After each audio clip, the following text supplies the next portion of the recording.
برکات کے نزول کے لیے ایک مرتبہ پھر صلوات پڑھے محمد وآل محمد کی ذات۔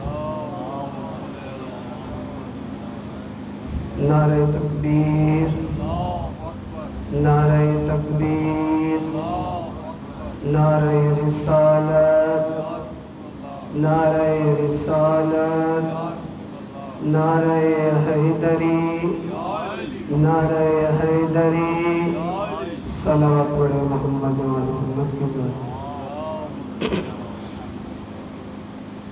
اعوذ باللہ السمیع العلیم من الشیطان الرجیم، بسم اللہ الرحمن الرحیم،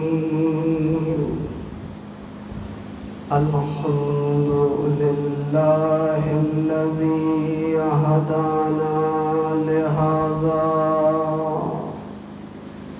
وما كنا لنهتدي لولا أن هدانا الله، ثم الصلاة والسلام على سيدنا ونبينا وحبيب قلوبنا وطبيب نفوسنا وشفيع ذنوبنا مولانا ومولى الثقلين أبي القاسم محمد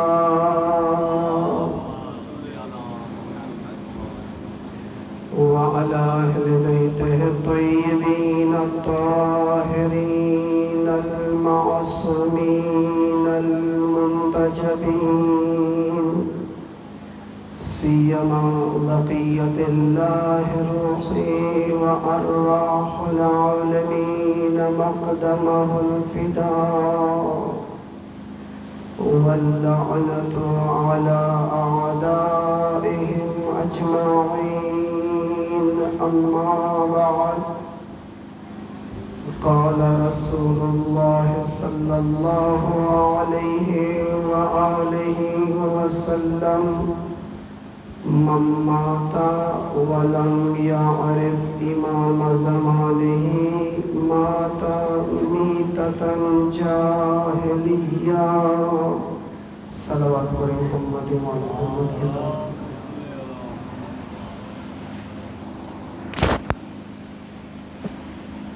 خداوند تبارک و تعالی ہمارا اس مقدس مجلس میں حاضر ہونا اپنی بارگاہ میں عبادت شمار فرمائے، بانیان مجالس کی توفیقات خیر میں اضافہ فرمائے۔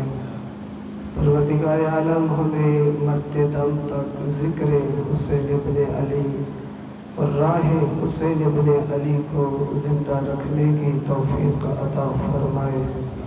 پروردگار عالم دشمنان اسلام کو خصوصاً امریکہ اسرائیل کو تباہ و برباد فرمائے، مجاہدین اسلام کو کفر و نفاق پر غلبہ عطا فرمائے، اپنے حجت امام زمانہ کے ظہور میں تعجیل فرمائے۔ دعا کی قبولیت کے لیے مل کر صلوات پڑھے محمد وآل محمد کی ذات۔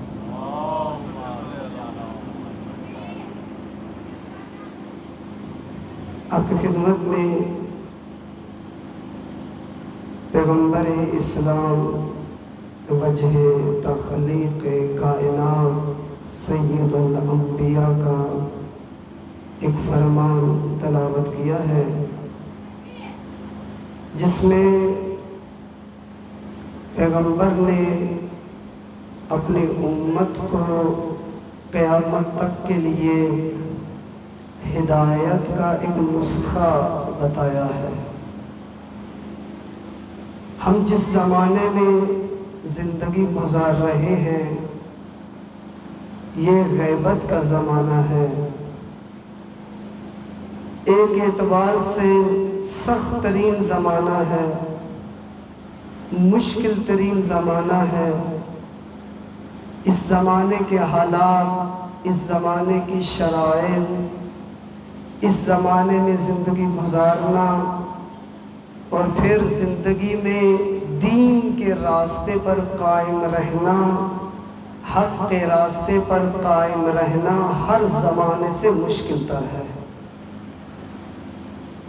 روایات کی طرف اگر آپ نگاہ کریں، بہت زیادہ وضاحت کے ساتھ آخر الزمان کی خصوصیات کو بیان کیا گیا ہے کہ اس زمانے میں دین کی حفاظت کرنا کتنا سخت ہوگا، اپنے ایمان کی حفاظت کرنا کتنا سخت ہوگا۔ اور بعض علماء نے بہت خوبصورت جملہ لکھا ہے کہ یہ زمانہ پرآشوب زمانہ، فتنوں کا زمانہ ہے۔ یہ زمانہ کہ جس میں ہر طرف سے انسان کو گمراہی کی طرف دعوت دی جا رہی ہے، ہر طرف سے حملے ہو رہے ہیں انسان کے دین پر اور انسان کے ایمان پر۔ ایسے زمانے میں اپنے ایمان کی حفاظت کرنے کے لیے جس قدر گمراہی زیادہ ہے، جس قدر فساد زیادہ ہے، جس قدر خطرات زیادہ ہیں، اتنا ہی زیادہ اپنے ایمان اور دین کی حفاظت کے اہتمام کی بھی ضرورت ہے۔ کیوں؟ دیکھیں، آپ جتنا مشکل میدان میں اتریں گے اتنا ہی آپ کو مضبوط ہونے کی ضرورت ہے۔ آپ کے سامنے دشمن جتنا سخت ہوگا، جتنا طاقتور دشمن ہوگا، دشمن کے پاس جنگی سامان آلات جتنا زیادہ ہوگا، آپ کو دشمن سے لڑنے کے لیے اتنا ہی زیادہ آمادہ ہونے کی ضرورت ہے، تاکہ اپنی بھی حفاظت کر سکیں اور جس مقصد کے لیے دشمن سے لڑنا چاہ رہے ہیں اس مقصد کو بھی حاصل کر سکیں۔ بس یہ زمانہ، جس زمانے میں ہم آج زندگی گزار رہے ہیں، بہت خطرناک زمانہ ہے، پرآشوب زمانہ ہے۔ اس زمانے میں ضرورت ہے کہ ہمارے پاس کوئی ایسا سہارا ہو، کوئی ایسا ذریعہ ہو جس کے ذریعے سے ہمارا دین اور ہمارا ایمان محفوظ ہو سکے۔ سید الانبیاء نے اس فرمان ذیشان میں ہماری رہنمائی کی، من مات ولم یعرف امام زمانے ہی، کہ تمہاری مشکلات کا حل اپنے وقت کے امام کے ساتھ جڑا ہوا ہے۔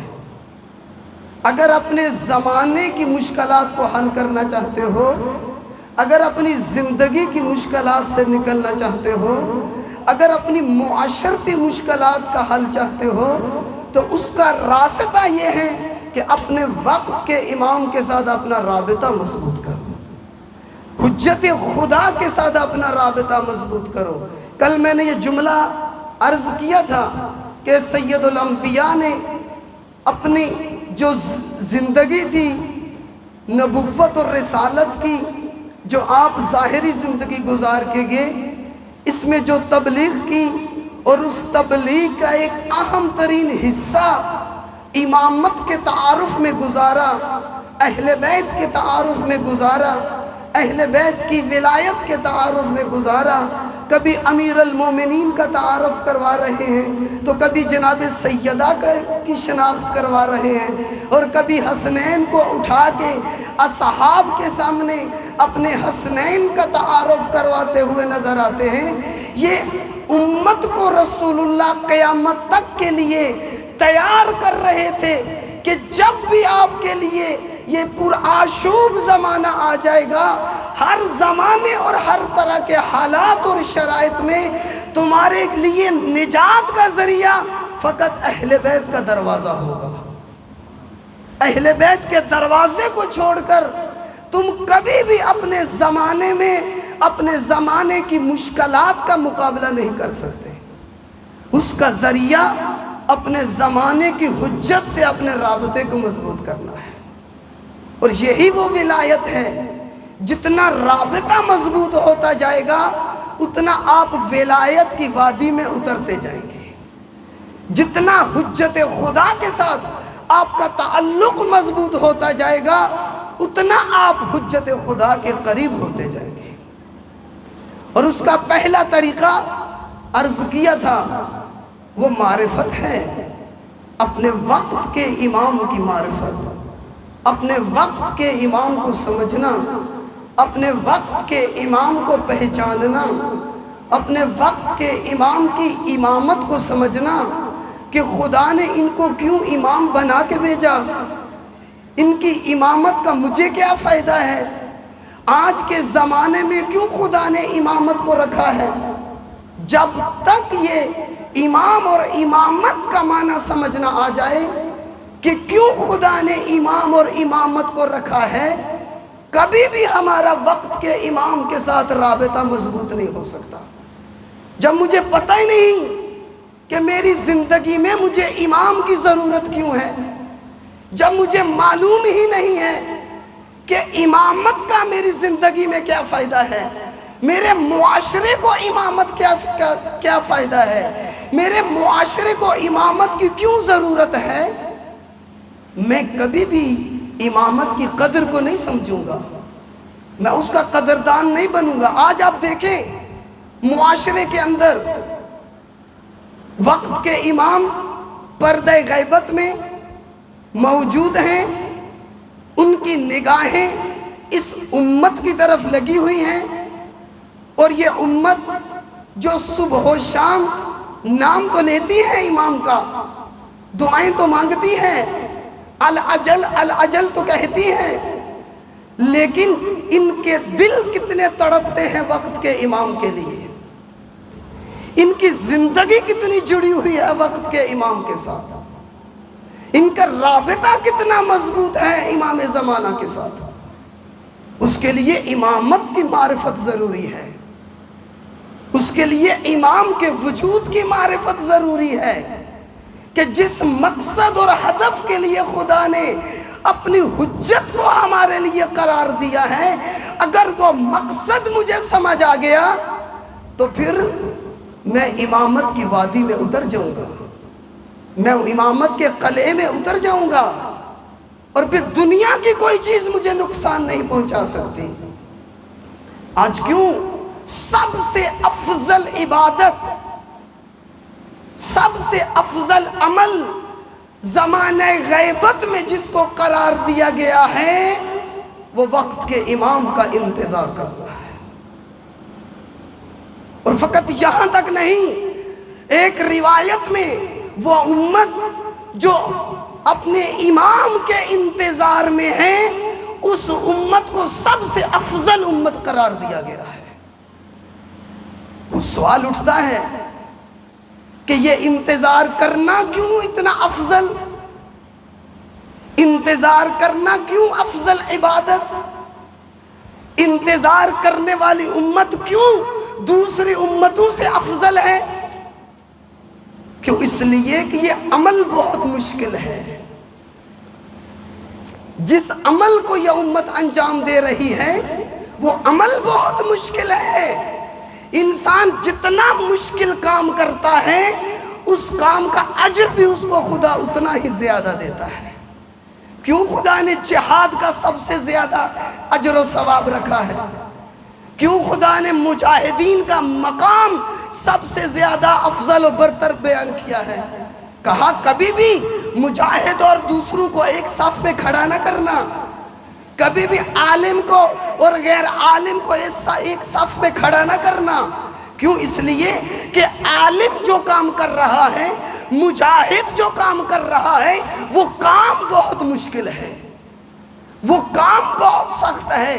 بس انسان جتنا مشکل کام کرتا ہے اس کا اجر و ثواب اس کے بدلے میں اور اس کا مقام و مرتبہ بھی اتنا ہی بلند ہوتا ہے۔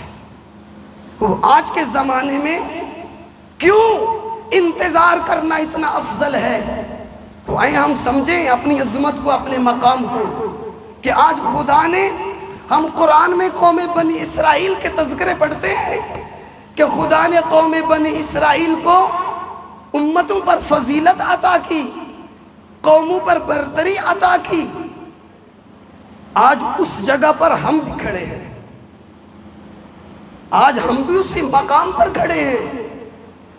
آج خدا نے وہ فضیلت اور برتری اس امت آخر الزمان کو بھی دی ہے، اس کو بھی وہ مقام عطا کیا ہے۔ اب اتنا افضل اور برتر ہونے کے باوجود اگر یہ امت قوم بنی اسرائیل سے بھی پستر زندگی گزار رہی ہو، اس کے اعمال پسترین امتوں کے برابر ہو جائیں، تو پھر قیامت کے دن وہ پیغمبر جو شافی محشر بن کے آئیں گے، پھر حق بنتا ہے کہ وہ شاکی بن کے آئیں، وہ شکایت کریں ہماری خدا کی بارگاہ میں، کیا میرے پروردگار میں نے سب کچھ اس امت کو دیا لیکن اس امت نے کسی چیز کی قدر نہیں کیا۔ اب یہ انتظار عرض کیا سخت زمانہ ہے، کیوں مشکل کام؟ ایک جملہ یہاں پر میں اضافہ کرتا جاؤں۔ ایک مرتبہ سید الانبیاء موجود ہیں، پیغمبر موجود ہیں، اصحاب سامنے بیٹھے ہوئے ہیں، پیغمبر کو لوگ دیکھ رہے ہیں اور ایمان لا رہے ہیں، سامنے بیٹھ کے سن رہے ہیں اور ایمان لا رہے ہیں۔ امیر المومنین موجود ہیں ظاہری طور پر، ائمہ موجود ہیں ظاہری طور پر، لوگ ان کی خدمت میں حاضر ہوتے ہیں، ان کی شخصیت کو دیکھتے ہیں، کوئی ان کی کرامت کو دیکھتا ہے، کوئی ان کے علم کو دیکھتا ہے، کوئی ان کے تقوی کو دیکھتا ہے، کوئی ان کی شجاعت کو دیکھتا ہے، کوئی ان کے زہد کو دیکھتا ہے، کوئی ان کے انفاق کو دیکھتا ہے، تو جو ہے نا آپ کی، کوئی ان کی عبادت کو دیکھتا ہے اور دیکھ کر ان کی امامت کو قبول کر لیتا ہے، پیغمبر کی نبوت اور رسالت پر ایمان لے آتا ہے۔ اب یہ بھی بہت بڑا کام ہے، بہت عظیم کام ہے کہ انسان کے سامنے حق پیش کیا جائے، حقیقت پیش کی جائے اور انسان حق اور حقیقت کو قبول کر لے، یہ بہت بڑی بات ہے۔ اب معاشرے میں دیکھیں کتنے ایسے افراد ہیں جن کے سامنے حق ہوتا ہے، حقیقت ہوتی ہے اور جانتے بھی ہیں، قرآن اس کی گواہی دیتا ہے، یعرفونہ کما یعرفون ابناءہم، جانتے تھے سب کچھ، پہچانتے تھے سب کچھ، جیسے اپنی اولاد کو جانتے ہیں ایسے ہی حق کو بھی جانتے تھے۔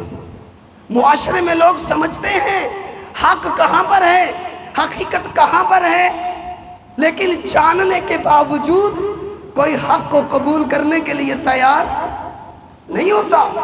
سمجھنے کے باوجود جانتے ہیں فلاں مومن حق بات کر رہا ہے، جانتے ہیں فلاں مومن صحیح کام کر رہا ہے اور تائید بھی کرتے ہیں اتفاقاً، لیکن معاشرے میں اس کا ساتھ دینے کے لیے کوئی تیار نہیں ہوتا۔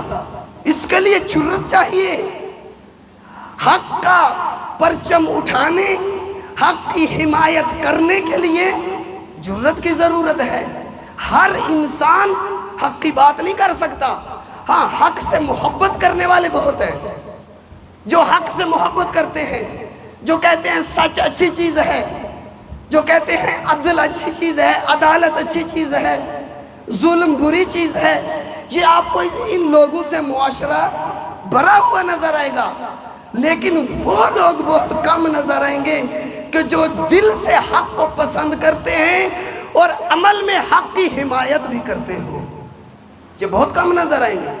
لہٰذا حق کو قبول کرنا یہ بھی بہت بڑی بات ہے۔ حق کو دیکھ کر، امام کو دیکھ کر، نبی کو دیکھ کر، رسول کو دیکھ کر نبوت اور رسالت اور امامت کو قبول کر لینا بہت بڑی بات ہے، بہت بڑی فضیلت ہے۔ لیکن ایک قدم آگے آپ کو میں لے کے آنا چاہتا ہوں، اس سے بھی بڑی فضیلت، اس سے بھی بڑا کام یہ ہے کہ نبی انسان کی آنکھوں کے سامنے نہ ہو، رسول آنکھوں کے سامنے نہ ہو، امام پردہ غیبت میں ہو اور اس وقت انسان آ کے نبی آخر الزمان کی نبوت کا اقرار بھی کرے، رسالت کا اقرار بھی کرے، توجہ کیجئے گا اس جملے پر، نبوت کا اقرار بھی کرے، رسالت کا اقرار بھی کرے، اگرچہ کہ امام وقت پردہ غیبت میں ہے، اس نے اپنی آنکھوں سے امام وقت کو نہیں دیکھا۔ یہی ہماری اور آپ کی فضیلت ہے، یہی ان لوگوں کی فضیلت ہے جو زمانہ غیبت میں زندگی گزار رہے ہیں۔ ان لوگوں نے ائمہ کو دیکھا اور ایمان لائے، انبیاء کو دیکھا اور ایمان لائے، لیکن آپ کی فضیلت یہ ہے نہ نبی کو دیکھا، نہ اپنے وقت کے امام کو دیکھا، آپ نبی کی نبوت کو بھی مانتے ہیں، رسول کی رسالت کو بھی مانتے ہیں، اور امام کی امامت کو بھی قبول کرتے ہیں۔ صلوات پڑھے محمد و آل محمد کی ذات پہ۔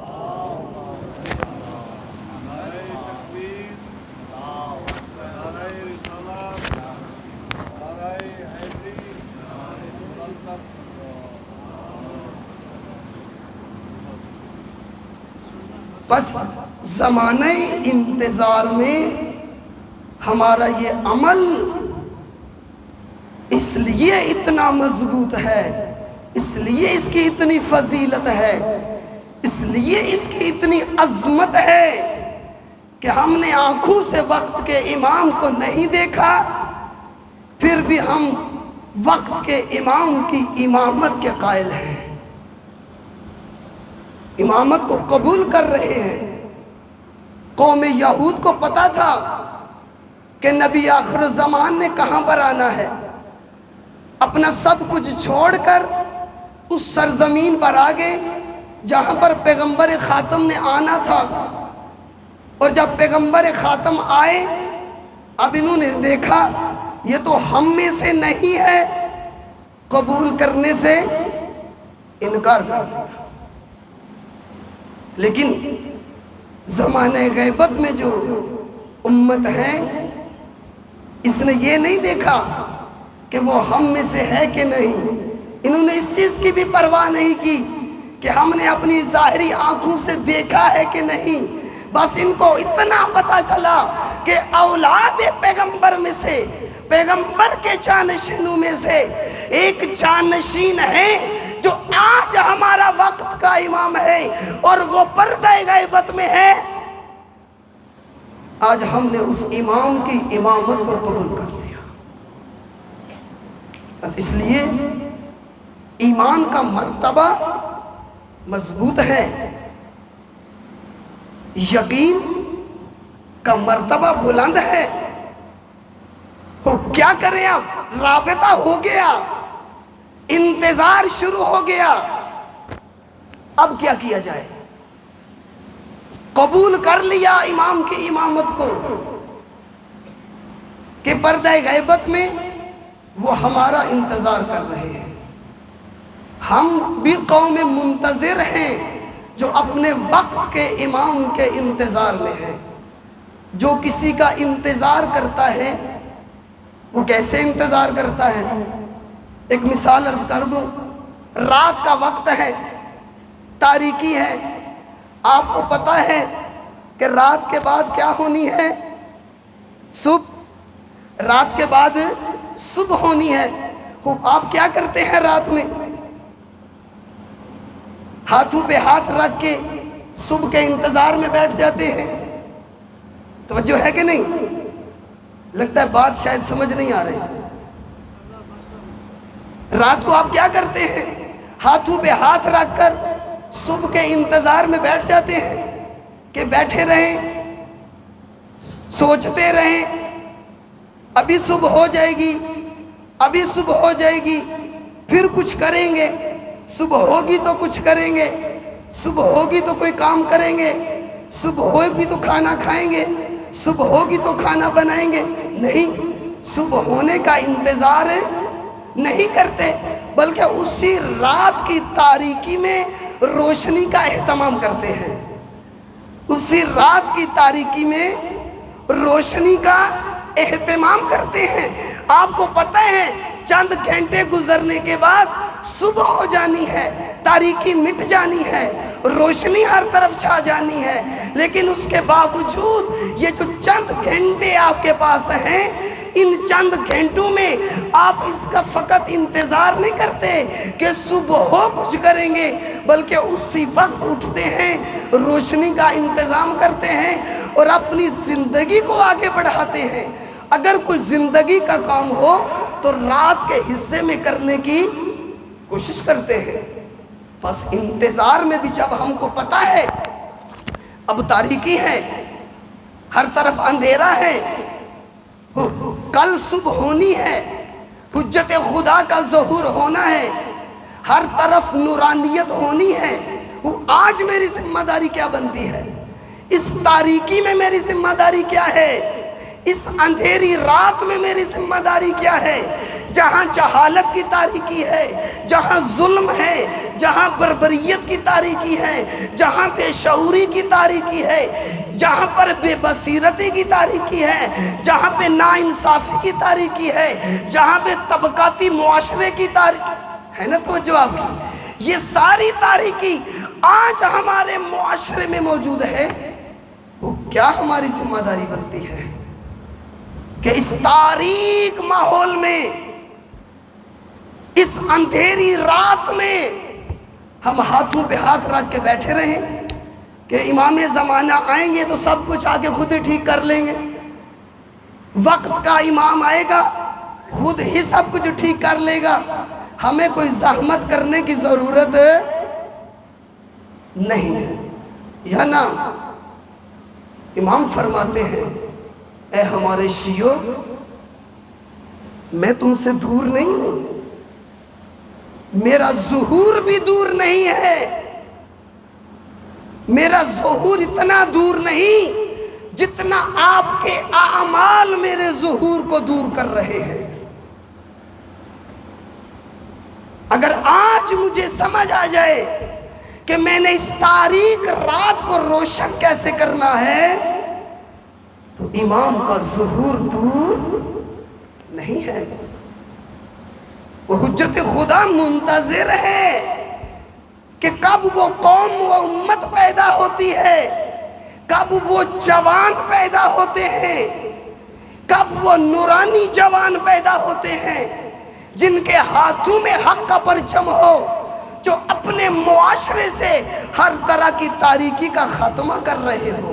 یہی انتظار ہے، اس لیے انتظار کو افضل عبادت کہا گیا ہے کہ آپ کا امام ظاہری طور پر آپ کے درمیان نہیں، لیکن اس کے باوجود آپ امامت کے سائے میں اپنی ذمہ داریوں کو انجام دے رہے ہیں۔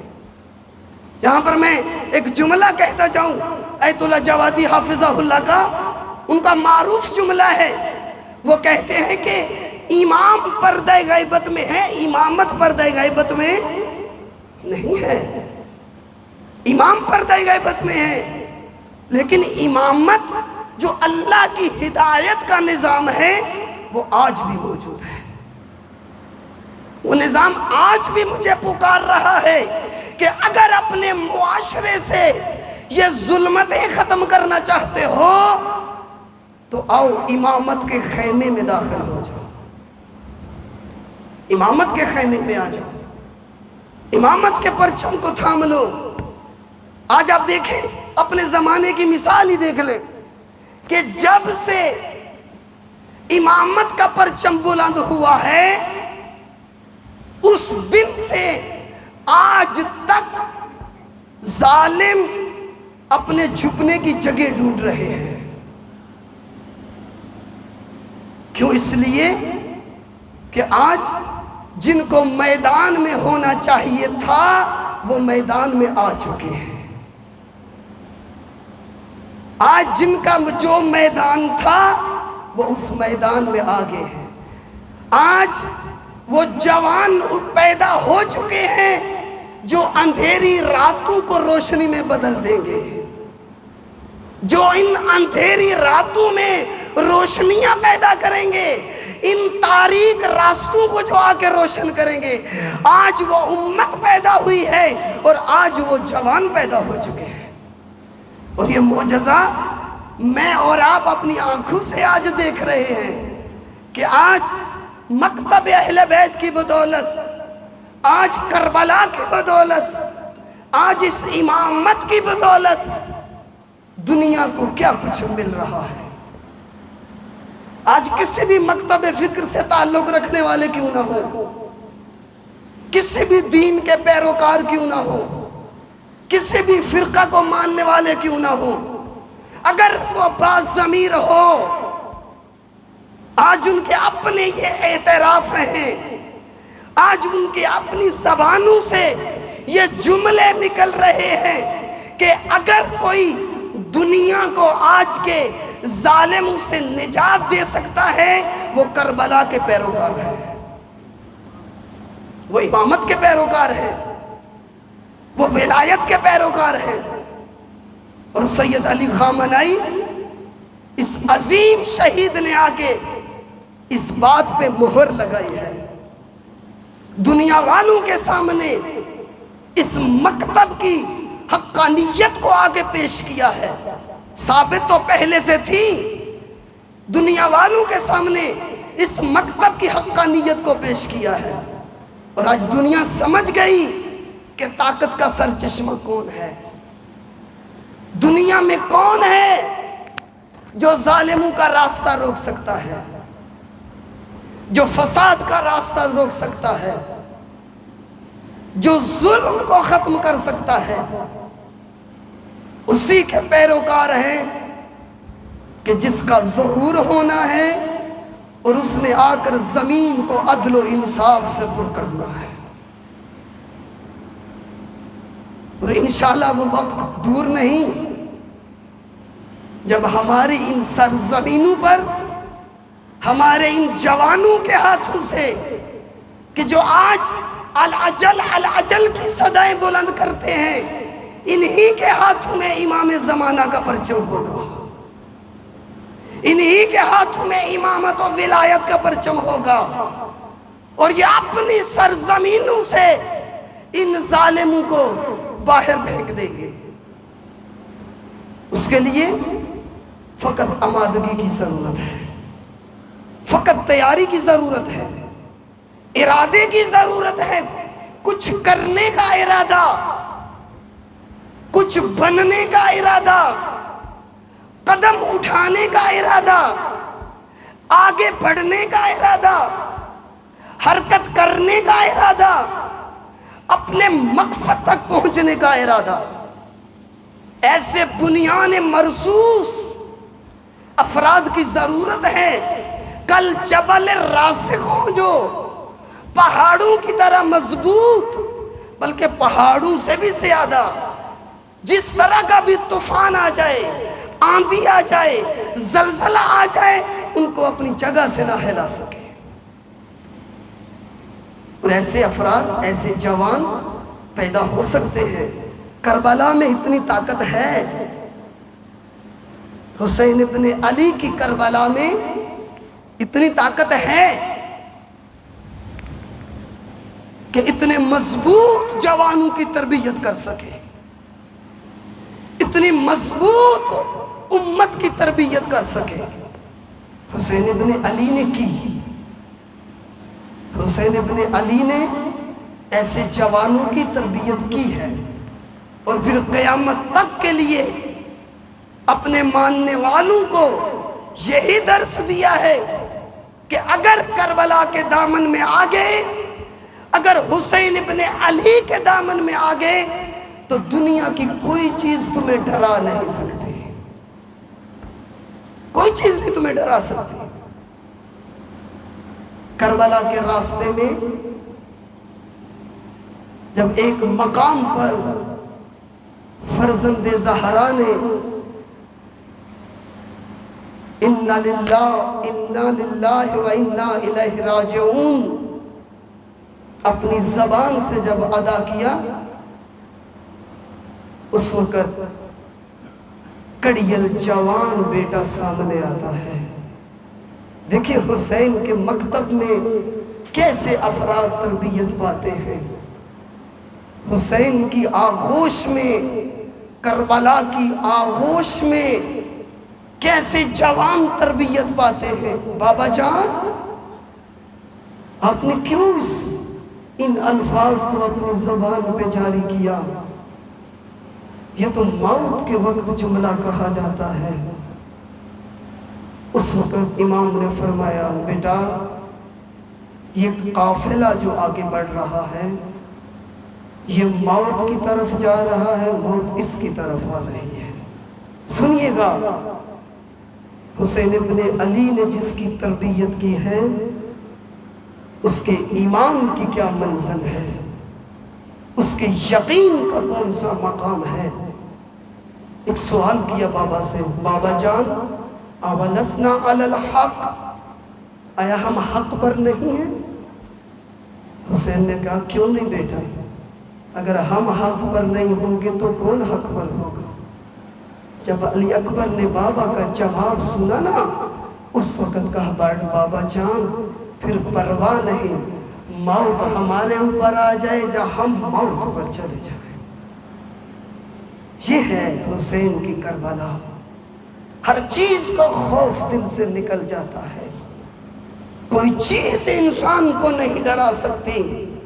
علی اکبر کے نزدیک دیکھیں موت کیسی ہے، اور شب عاشور حسن کے یتیم کی معرفت کا مقام دیکھیں۔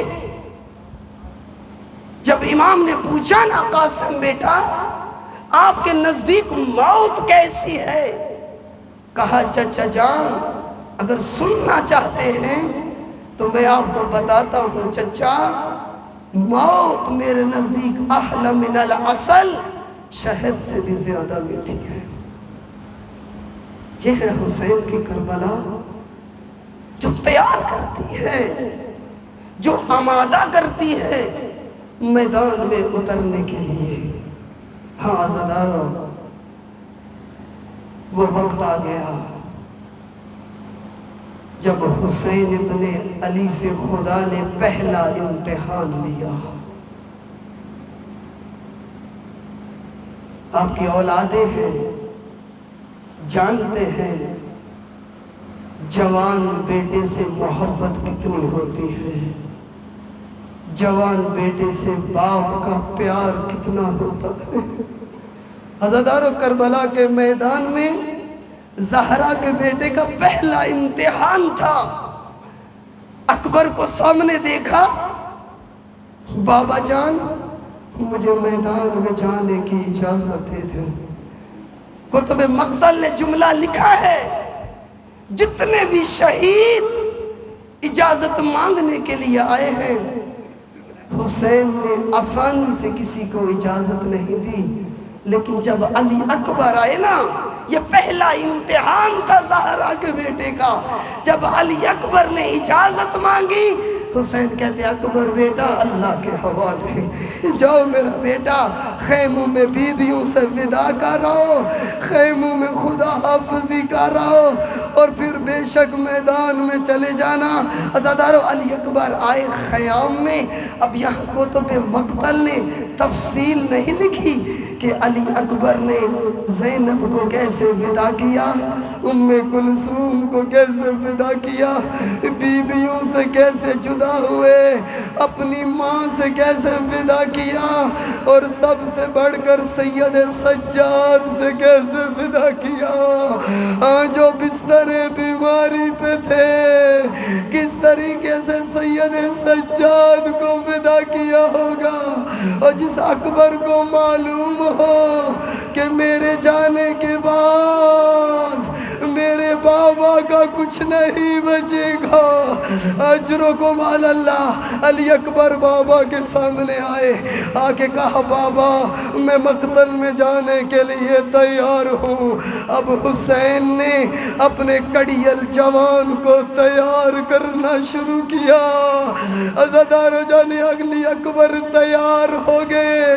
علماء یہاں ایک جملہ لکھتے ہیں، کہتے ہیں حسین نے اکبر کو ایسے تیار کیا جیسے کسی کو کفن پہنایا جاتا ہے۔ اکبر کو گھوڑے پہ سوار کیا، ایک مرتبہ خیام سے رونے کی آوازیں بلند ہونے لگی، ہوا محمد ہوا اجرکم علی اللہ۔ عزادار علی اکبر کا گھوڑا چلنے لگا، چند قدم آگے بڑھا تھا، یا ایک مرتبہ علی اکبر کو محسوس ہوا میرے پیچھے کوئی چلتا ہوا آ رہا ہے، قدموں کی آہٹ محسوس کی۔ علی اکبر نے گھوڑے کو روکا، ایک مرتبہ اپنا چہرہ پیچھے کیا، ایک عجیب منظر دیکھا۔ علی اکبر نے گھوڑے کا رخ پھیر لیا، وہ منظر کیا تھا؟ بوڑھا باپ ہے، بیٹے کے پیچھے پیچھے آ رہا ہے اور یہی کہہ رہا ہے، او میرا اکبر بیٹا ایک مرتبہ اپنا چہرہ دکھاتے جا، میں نانا کی زیارت کر لوں، میں نانا کے چہرے کو دیکھ لوں۔ اجرکم علی اللہ۔ میں سارا مصائب چھوڑ کے آخر میں ایک جملہ کہہ رہا ہوں۔ عزادار اکبر میدان میں آئے، جرت سے لڑنا شروع کیا، شجاعت سے لڑنا شروع کیا۔ آخر انصاف سے خود بتائیں، جو 3 دن کا پیاسا ہو، ہاں وہ کتنا جنگ کر سکتا ہے؟ عزاداروں، جب پیاس کی شدت نے تنگ کیا نا علی اکبر کو، ایک مرتبہ گھوڑے کا رخ پھیرا اور اس طرف آئے جہاں حسین اپنے جوان بیٹے کی جنگ دیکھ رہے تھے۔ عزاداروں، علی اکبر بابا کی طرف آ رہے ہیں۔ حسین نے دور سے علی اکبر کو آتے ہوئے دیکھا۔ جب علی اکبر قریب آئے نا، دعا مانگو خدا کسی باپ کو یہ منظر نہ دکھائے کہ بیٹے کا آخری وقت ہو اور باپ سے کوئی سوال کرے اور باپ بیٹے کی ضرورت پوری نہ کر سکے۔ عزادار حسین پر یہ غربت آئی، آپ کے مولا پر یہ مظلومیت آئی۔ علی اکبر آتے ہیں بابا کے پاس، آ کے ایک جملہ کہا، او میرے مظلوم بابا، یا ابتا العطش قد قتلنی، او میرے بابا پیاس نے مجھے مار دیا ہے، او میرے مظلوم بابا پیاس کی شدت نے مجھے ختم کر دیا، اگر ایک گھونٹ پانی کا مل جائے میں ان ظالموں کو بتا دوں کیسے زہرا کے بیٹے سے لڑا جاتا ہے۔ اجرکم علی اللہ۔ عزادار حسین نے کہا، اکبر بیٹا آپ کے بابا کے پاس پانی تو نہیں، ایک کام کرو اپنی زبان میرے منہ میں رکھو، شاید تھوڑی دیر کے لیے تسلی مل جائے۔ عزادار علی اکبر نے اپنی زبان بابا کے منہ میں رکھی، جلدی سے باہر نکال لی۔ امام نے کہا، اکبر بیٹا کیا ہوا؟ زبان باہر نکال لی۔ اس وقت علی اکبر نے کہا، او میرا بابا آپ تو مجھ سے بھی زیادہ پیاسے ہیں، آپ کی زبان تو مجھ سے بھی زیادہ خشک ہے۔ اجرکم علی اللہ۔ ایک مرتبہ صدا بلند ہوئی، یا ابتا ادرکنی، او بابا علی اکبر کی مدد کو آئیے، علی اکبر کا آخری سلام ہو۔ ہاں پتہ نہیں کس حالت میں حسین اکبر کے لاشے پہ آئے، اپنے آپ کو علی اکبر پہ گرا دیا، اپنے رخسار اکبر کے رخسار پہ رکھے۔ یہ تو وہی بتا سکتا ہے نا جس کا جوان بیٹا دنیا سے گیا ہو اور اس نے ہاتھوں سے جوان بیٹے کو رخصت کیا ہو، اس کو یہ منظر سمجھ آئے گا۔ حسین نے اپنے رخسار اپنے کڑیل جوان بیٹے کے رخسار پہ رکھے اور ایک مرتبہ کہا، یا ولدی علی اکبر، یا ولدی علی اکبر، اے اکبر تیرے جانے نے حسین کی دنیا کو۔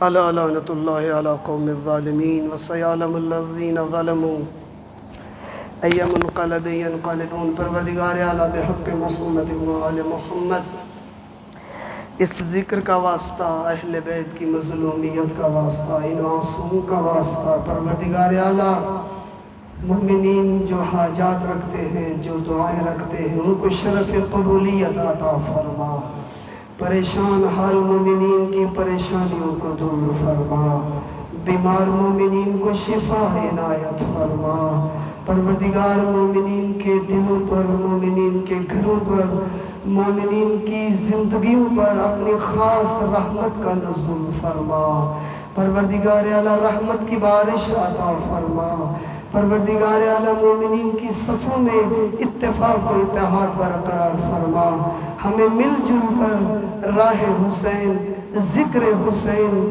کو زندہ رکھنے کی توفیق عطا فرما بے اولاد مومنین کو اولاد صالح عطا فرما پروردگار اعلیٰ اس علاقے کے جو مرحومین ہیں ان کی مغفرت و درجات کو بلند فرما پروردگار اعلیٰ جو مومنین دام درم سخن ان مجالس کے انعقاد میں تعاون کر رہے ہیں پروردگار اعلیٰ سب کی توفیقات میں سب کے رزق میں برکت عطا فرما